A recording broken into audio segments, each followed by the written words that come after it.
A good name is better than precious ointment, and the day of death than the day of one's birth. Better to go to the house of mourning than to go to the house of feasting, for that is the end of all men, and the living will take it to heart.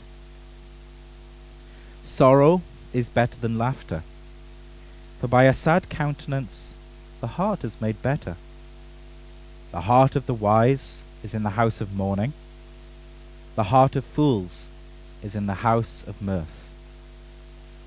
It is better to hear the rebuke of the wise than for a man to hear the song of fools. For like the crackling of thorns under a pot, so is the laughter of the fool. Amen, and thanks be to God.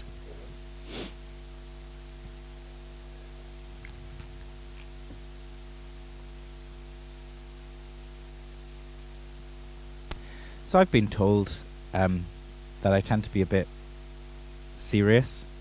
I mean, I joke stupidly at times, but I'm a heavy-hearted kind of person, and I tend to carry the weight of the world upon my shoulders, and that's probably true. I think deeply, I'm conscientious. I really do think it matters what we think, and I think it matters how we live. Now, leaving aside the relative merits or otherwise of that disposition, you might imagine that with that kind of seriousness and heaviness of soul, my nemesis in life is the breezy, the don't take anything too seriously, life's there to be enjoyed crowd. Hopefully I have some sense of what I mean. It's summed up, I think, in this mantra, which we have heard in our days. Live, laugh, love. Live, laugh, love. Some people even have this plastered on their walls. And just saying it begins to make my stomach kind of churn, and I just feel like it is so thin and flimsy and just weak. And I just, those people who live to just kind of float through life and just enjoy life for what it is, as though they have no cares and they have no burdens, and nor should anybody else. We shouldn't take anything too seriously. It's just so opposed to me and to my nature. But anyway, forget about me. What of it in itself? Live, laugh, love. Is it a halfway decent philosophy for life? Well, I'm going to first attack it, and then I'm going to defend it just a little bit. I'm not really, I'm throwing it a bone at the end, that is all. Okay, so my first point is this. Your life is worth living. Your life is worth living. We move here into a clearer run of more positive, practical wisdom. And it's punctuated with many of the arresting themes that have gone before us. And in verses 1 through 6 here, which we have just read, we have a kind of exhortation of the heavy, of the dark, of the Nathan, as I was saying in the introduction. Like, it's very hard to read these verses and then imagine the middle-aged divorcee who takes nothing too seriously except soy candles, yoga, wine, and laughter being reconciled to the text. Right? This is not Mamma Mia. Here in this verse 1. A good name is better than precious ointment, and the day of death than the day of one's birth. Now, precious ointment literally here is just oil, and it's used in a bunch of ways in the scriptures. But in this particular place, I think it is used to denote pleasure, indulgence, and luxury, kind of like Proverbs 21, verse 17. He who loves pleasure will be a poor man, and he who loves wine and oil will not be rich. So here are the luxuries of life. And as always in the wisdom literature, we're not saying that these things are bad. We're not saying there's anything wrong with having nice things, with enjoying luxuries. But at the same time, we all acknowledge that there is something much better than having a nice handbag. There's something much better than getting a nice jacket or a nice pair of shoes, and that is a good name. Right? We want to live to make a positive impact. It is better for us to be well thought of by others, not in a proud kind of way, but just in knowing that we have done good in the world, that people appreciate, that people respect us. We want that. We recognize there are material goods, they're good, but a better name is even better than material goods. Well, in the same way, he's saying this, that the day of birth is not a bad thing. Of course it's not.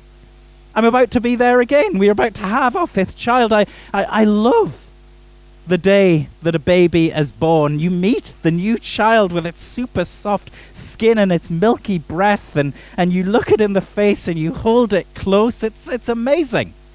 It's an incredible gift, the day of one's birth. And yet he says, paradoxically, the day of death is better. The day of death is better. How? Well, the beginning of life is rich with time, with opportunity, with a future before it.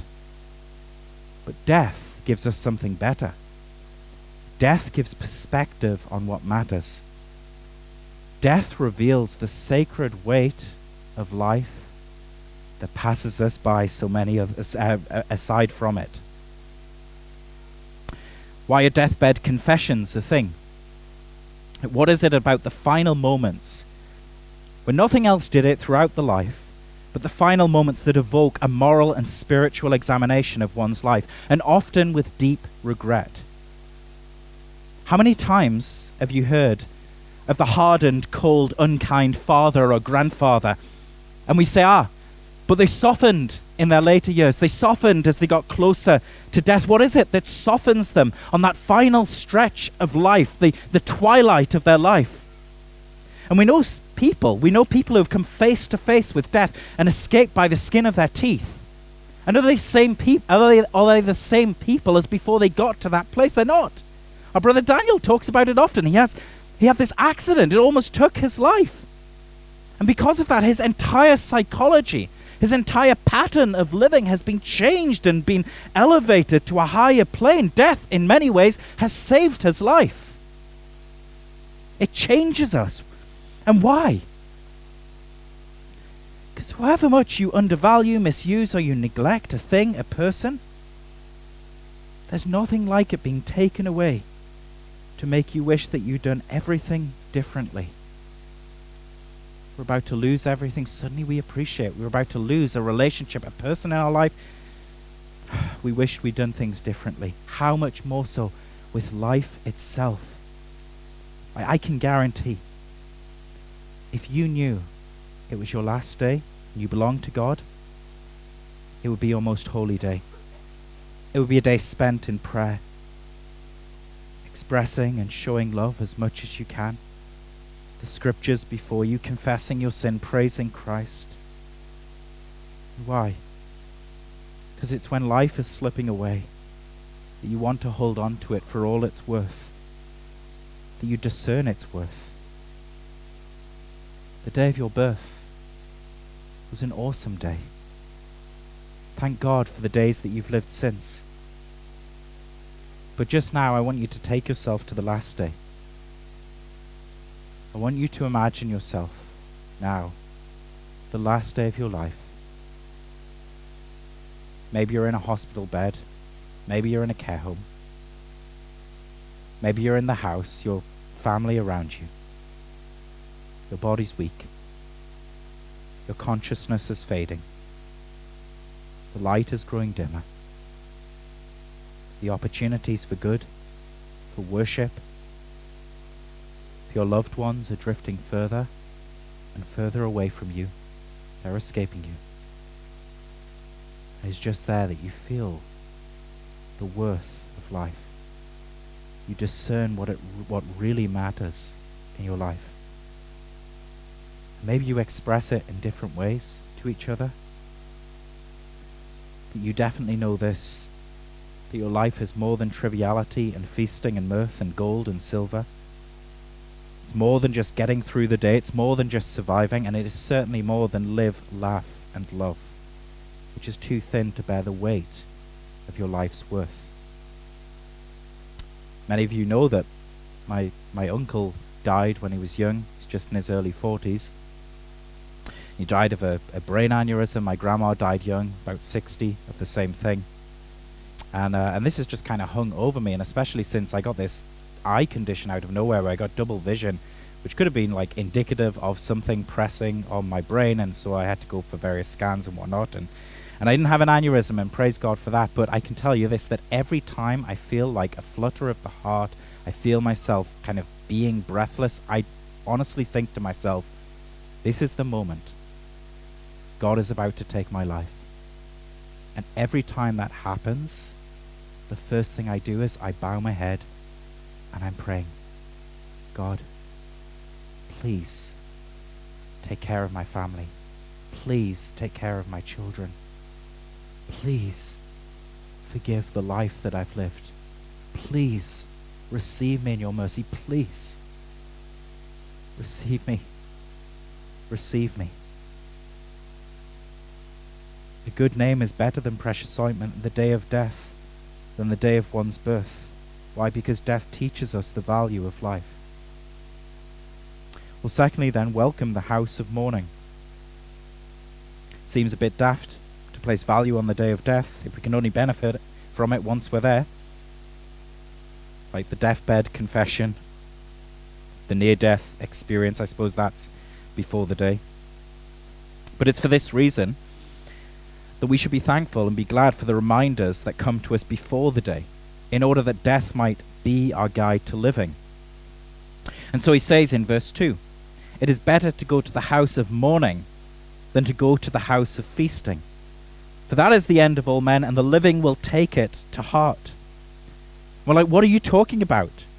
What he's saying is it is better to go to a funeral than to enjoy Christmas Day or whatever other kind of feasting day you particularly like. At this point, my kids have fallen to the floor because they love Christmas. I love Christmas. Absolutely. How on earth could going to a funeral be better than Christmas Day? How can we even bear the grief of saying goodbye to the people that we love? And yet he says, the house of mourning is better. The day of mourning is better than the day of feasting. It's better if we take it to heart, if we understand that we all are going to die. If we take this lesson, if we learn from it that death awaits us all. The funeral that we go to, no matter whose funeral it is, reminds us that it will be one day us. We will be in the coffin. Death is waiting with its mouth wide open to consume and to snuff out the life that we have been given. Every funeral is the life-giving call of death that cries to us, live whilst there is still time.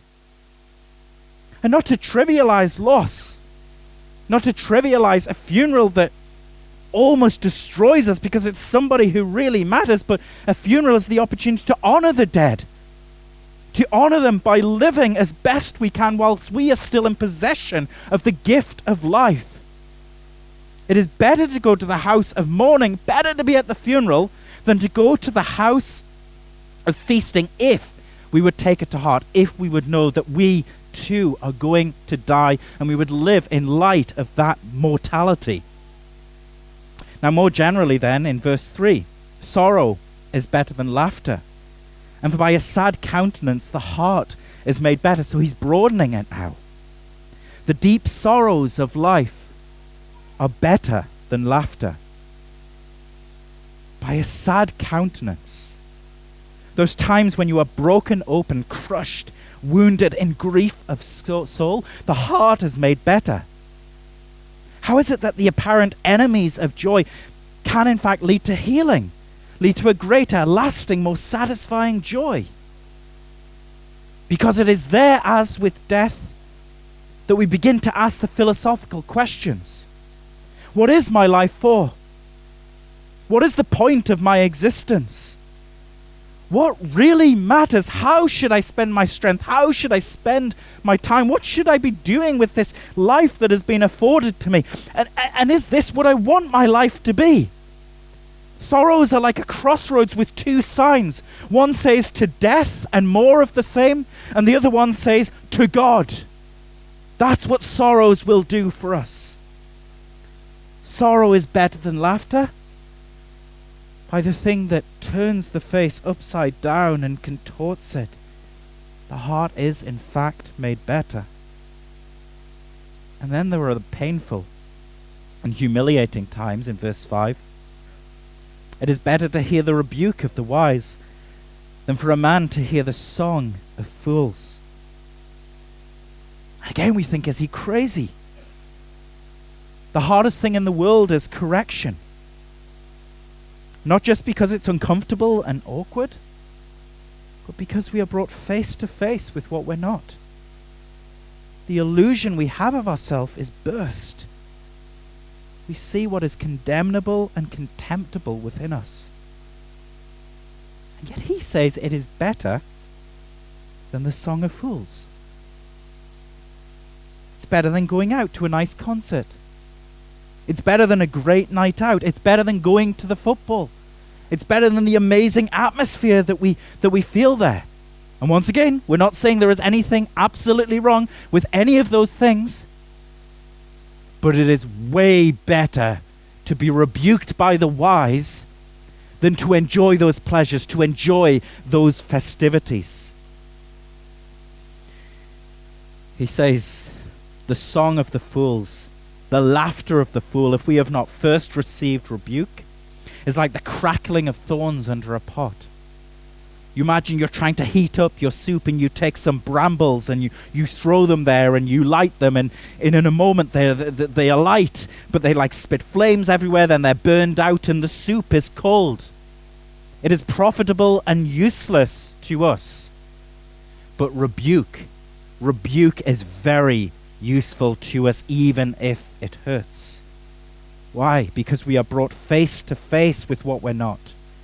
And it's in that moment that we have opportunities to become what we have been made to become who we wish we could be.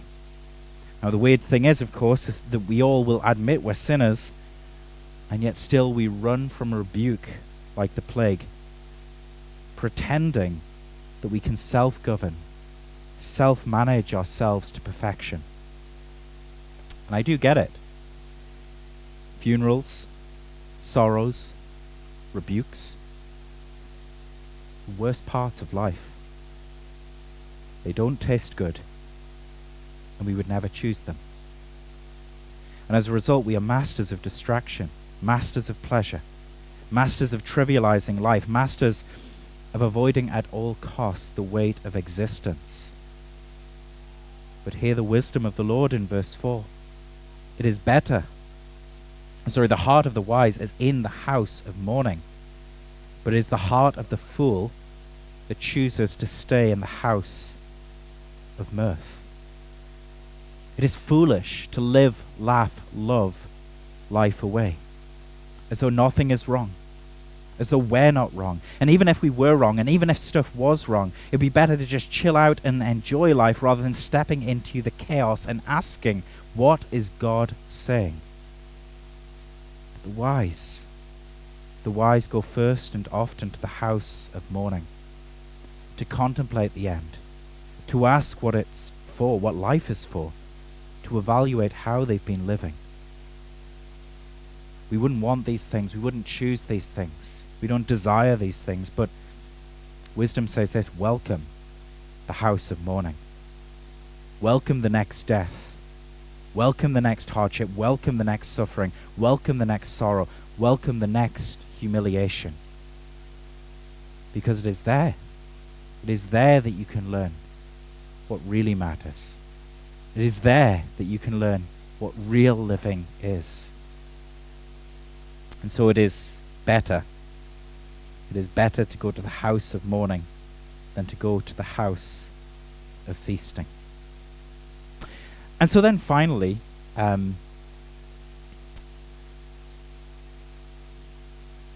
live, laugh, love. What are we to make of it?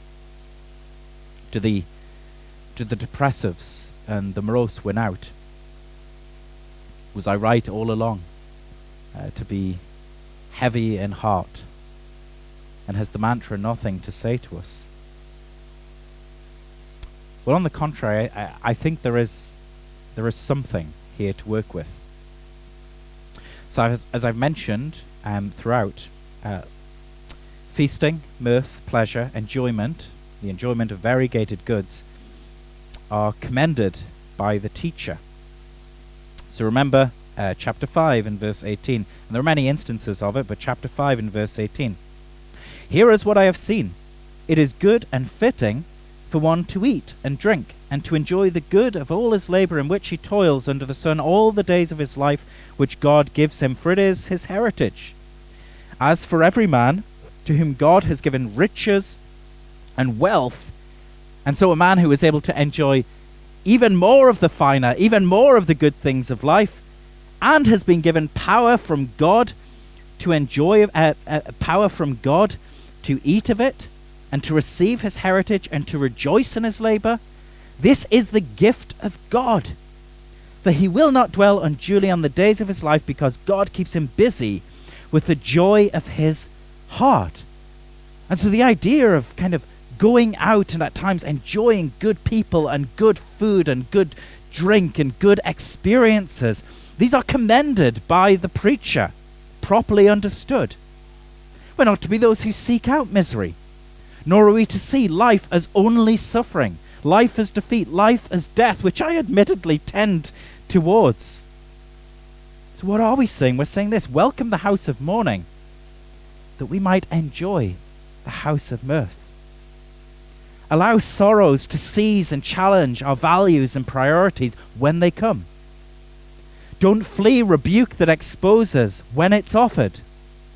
Contemplate death when it happens, that you might know the value of the gift of life, that you might look to God and learn what is good, as we considered last time, that you might learn the best use of your life, that it might be in that place where we are willing to receive both bitter and sweet as from the hand of God. This is not a step towards a stoical acceptance or ascetic denial of good things in life, but to a discovery of the Lord as the source and rule and guide to mirth and fullness of joy. It is God, Psalm 4 verse 7, who places mirth in the heart, more than in the season in which grain and wine increased.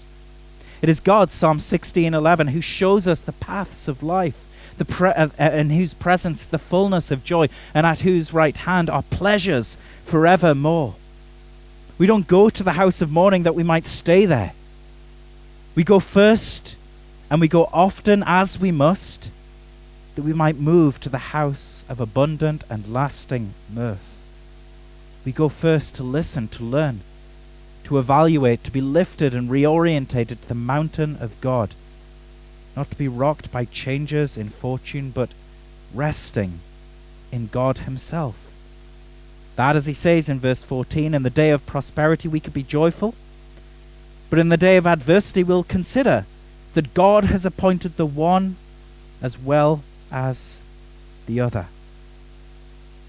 This is not a move towards a Gnostic, dualistic, hyper-spiritual existence, but a fully fleshed out life, one that incorporates material and sensual goods. And so in chapter 9 and verse 4, having considered many of the difficulties of life, he concludes this: that it is better to be a living dog than a dead lion. It's better to live, even if life is hard, because life is such a gift, than to be a dead lion. But then listen, the lesson has been learned, verse 5, for the living know that they will die. The living who know that they will die, who have learned the lesson of death, who live in light of death. It is them, verse 7, who are able to go and to eat their bread with joy, who are able to drink their wine with a merry heart. For God, they know, has accepted them and their works. Their garments can be white, their head can lack no oil. They can live joyfully with the wife whom they love all the days of their life. To first learn what matters, to go to God, to discover what matters, to live for God with the material opportunities, the people he brings into our life, is to lead us to a fuller and a richer and more blessed life. You could go first to the goods, but you'll never know what they're for. Go first to the goods and they'll just distract you. And before you know it, your life is up, it's gone. You've wasted it. But go first to the house of mourning. Go first to sorrows. Go first to rebuke. And then you'll know what real living is. And you'll really cherish, really value what you have both in your life, but also all that God has blessed you with in that life. And so to live, laugh, and love, well, it can't sustain us. It can't prepare us for what lies ahead. It's akin to blindness, a willful denial of reality and eternity. But that doesn't mean we wallow in sadness. Rather, we study death, we spend time in the house of mourning, that we would really live, that we would really love. Learn to love God. Learn to love others. Learn to love God with the things that he brings into our life. And then really laugh. Now here is the right order then. We don't live, laugh, love. We first die, we sorrow, we weep, then we live, we love, and then we laugh. Then we're able to say with the psalmist, as we sang earlier, "You have turned for me my mourning into dancing. You have put off my sackcloth, and you have clothed me with gladness, to the end that my glory may sing praise to you and not be silent. O Lord my God, I will give thanks to you forever." Amen.